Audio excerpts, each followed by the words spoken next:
This is the incredible true story of John Stonehouse, the man who tried to fake his own death and almost got away with it. Picture this. A respected British politician walks onto a Miami beach, leaves his clothes in a neat pile, and vanishes into the ocean. His wallet, watch, and a cryptic note are all that remain. The world assumes he's drowned, but 6 weeks later, he's spotted thousands of miles away in Australia, very much alive, working under a completely different identity. Who was John Stonehouse? John Stonehouse wasn't just any ordinary person trying to escape his problems. He was a prominent British Labour politician, a member of Parliament, and a former government minister. Born in 1925, Stonehouse had what most would consider a successful career in politics. He served in Harold Wilson's government in various ministerial roles, including Postmaster General and Minister of Aviation. He was articulate, ambitious, and well-connected in British political circles. To the outside world, he appeared to be living the dream: power, prestige, and influence. But behind the polished exterior, Stonehouse's life was unraveling. By the early 1970s, he was drowning in a sea of financial troubles. Bad business investments, mounting debts, and questionable financial dealings had left him desperate. He owed money to creditors, his business ventures were failing, and the walls were closing in. What makes this story even more extraordinary is that Stonehouse wasn't just running from debt. He was also allegedly involved with Czech intelligence services during the Cold War. Though this wouldn't fully come to light until later, the pressure was mounting from multiple directions. The plan takes shape. By 1974, Stonehouse had made a decision that would shock the world. Instead of facing his mounting problems, he would simply disappear and create an entirely new life for himself. The plan was elaborate and methodical. Stonehouse began laying the groundwork months in advance. He started collecting the identities of dead people, a common method used by spies and criminals to create false personas. He obtained passports under these assumed names, including one for a deceased constituent named Joseph Arthur Markham. But Stonehouse's scheme went deeper than just stealing identities. He was also embezzling money from companies he was involved with to fund his new life. He siphoned off funds from businesses, including money meant for Bangladeshi refugees, a particularly callous act that showed just how far he was willing to go. In November 1974, Stonehouse traveled to Miami on what appeared to be a routine business trip. But this wasn't business as usual. This was the final act of his elaborate deception. On November 20th, 1974, Stonehouse checked into the Fontainebleau Hotel in Miami Beach. He spent his last day as John Stonehouse, making phone calls and tying up loose ends. Then, he put his plan into motion: the fake death. What happened next on that Miami beach was straight out of a spy thriller. Stonehouse walked down to the water's edge and carefully staged his own death scene. He left his clothes folded in a neat pile on the sand, his shirt, trousers, and underwear. His wallet was there too, along with his watch and a note. The note was crucial to selling the illusion. In it, Stonehouse wrote about his depression and financial troubles, making it seem like he had taken his own life by walking into the ocean. It was meant to look like suicide by drowning. The scene was discovered the next morning. Hotel staff found the abandoned clothes and personal effects and immediately called the police. The assumption was obvious. John Stonehouse had drowned himself in the Atlantic Ocean. News of his apparent death sent shockwaves through British politics. Here was a former government minister, seemingly driven to suicide by his troubles. The media coverage was extensive, with newspapers running headlines about the tragic end of a political career. But while the world mourned John Stonehouse's apparent death, the man himself was very much alive.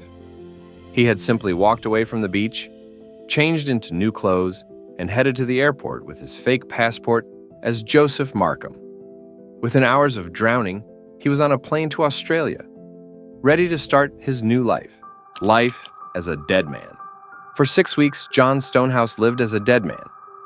In Australia, he was Joseph Markham, a businessman looking to start fresh in a new country. He rented an apartment in Melbourne, opened bank accounts, and began building his new identity.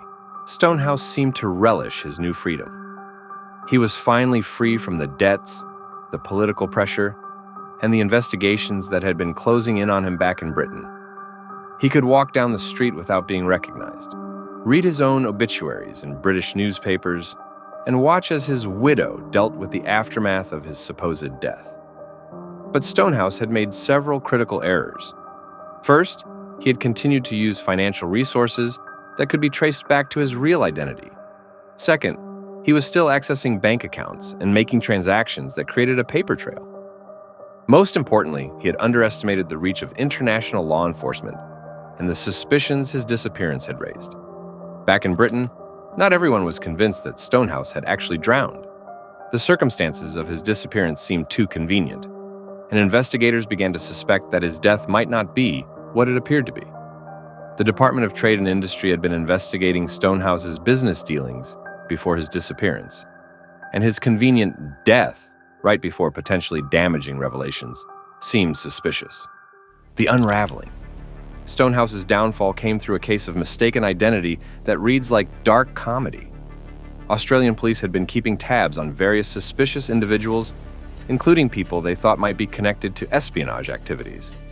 On Christmas Eve 1974, Australian police arrested a man they suspected of being Lord Lucan, the British aristocrat who had disappeared after allegedly murdering his children's nanny.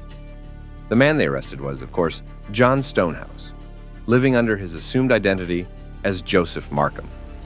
The irony is incredible. Stonehouse was caught because police thought he was a different famous British fugitive entirely. When Australian authorities began investigating their suspect, they quickly realized they had stumbled onto something much bigger than they had expected.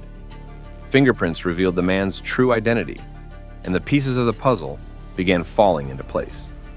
The discovery sent shockwaves around the world. Here was a man who had been mourned as dead, who had attended his own memorial services in spirit, suddenly revealed to be alive and well on the other side of the world. British authorities immediately began extradition proceedings. Stonehouse's elaborate scheme had lasted exactly 6 weeks and 4 days. The aftermath. The revelation that John Stonehouse was alive created a media sensation that dominated headlines for months. The story had everything: political intrigue, financial crime, international mystery, and the audacious attempt to fake one's own death. Stonehouse was eventually extradited back to Britain, where he faced a litany of charges including theft, fraud, forgery, and conspiracy. The trial revealed the full extent of his crimes, including the embezzlement of funds meant for Bangladeshi refugees and the systematic looting of companies he was involved with. In 1976, he was convicted on 18 charges and sentenced to 7 years in prison.